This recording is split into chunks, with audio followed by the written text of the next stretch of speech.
A policy which exemplifies growing national administrative prejudice against trans people in the United States is President Trump's decision to ban trans men and women from serving in the military. 1 out of 5 trans people serve in the military. That's twice the national average. So the president could be shooting our armed services in the foot. Here to talk about the personal impact of that discriminatory move is Caden Davis, who serves in the Florida Army National Guard. Caden recently wrote about his experiences in Time magazine. Caden, welcome to the program, and thank you for joining us. Thank you very much. Can you talk, first of all, about why you decided to join the military and what your motivations were? Absolutely. I come from a family of service members, and I do have plans of going to college, so that's why I opted to join the National Guard instead of going active duty. I feel a strong sense of patriotism. A lot of my brothers and sisters in arms also feel, and that's really the foundation of why I chose to enlist. Mm-hmm. Where were you when you heard the news of President Trump's decision to implement the ban against trans men and women serving in the military?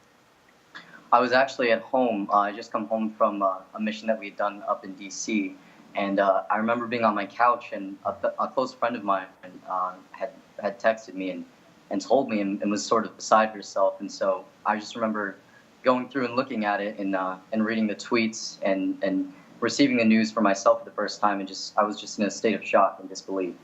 Yeah, and to be clear, the ban actually, if it's implemented, would mean that trans people that are serving in the military, even those who are serving on the front lines, which is one of the reasons why we hear that the Joint Chiefs were against the ban, is because that they're actually people serving in active war zones across the United States who are trans, and they would have to be pulled out of the military. But you would have to leave the United States Armed Forces. It's not a ban on people entering. It's an active discriminatory push outward. Correct?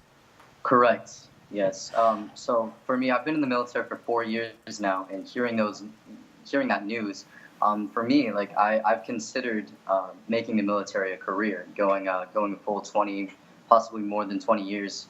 I really enjoyed my time serving thus far, and so hearing that, it sort of set my entire career plan off track, and it left me grasping at straws because nobody wants to be fired on the principle of it's something that it's a composition of who they are as a person. I would imagine that it also evokes, tremendous feelings of powerlessness. You have absolutely no control over this decision by, someone, albeit the commander-in-chief, to tell you to leave the military. He is my boss in a sense, because I am in the armed forces. So to hear that personal attack coming from somebody who is, I'm supposed to protect and hold, to such revere, it really, really hit home. And I was overcome with a sense of powerlessness, of almost worthlessness, because I take great pride in my service thus far. And, nobody's perfect, but I'd be willing to say that I contribute just as much as my battle buddy beside me, and so it just felt like a low blow. What do you think? What do you think the fellow soldiers who are not trans that you serve with think of this ban? I'm very fortunate to have a lot of support in my unit, to include my chain of command, which isn't the case for everybody.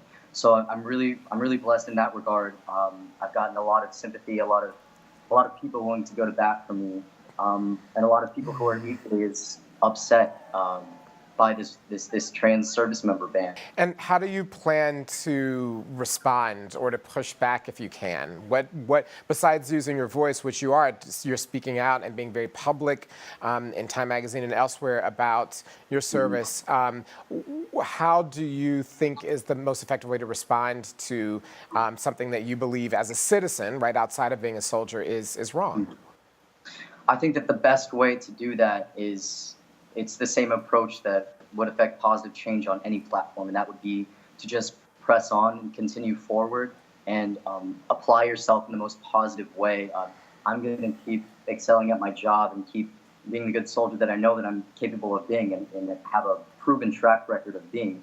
And in addition to that, to continue fighting by using my voice, and because in essence, that's the most surefire way to affect positive change, and to do it in a respectful way, but to do it in a firm way, and to continue voicing these concerns. Mm-hmm. Well, the good news is that there have been several federal judges that have disagreed with President Trump's ability and authority to be able to discriminate against trans people. So for now, as long as those injunctions hold and this works its way through the courts, you can continue to serve. We're going to end with that positive news, because the Constitution that you work to defend believes in balance of power, and balance of power is at work right now.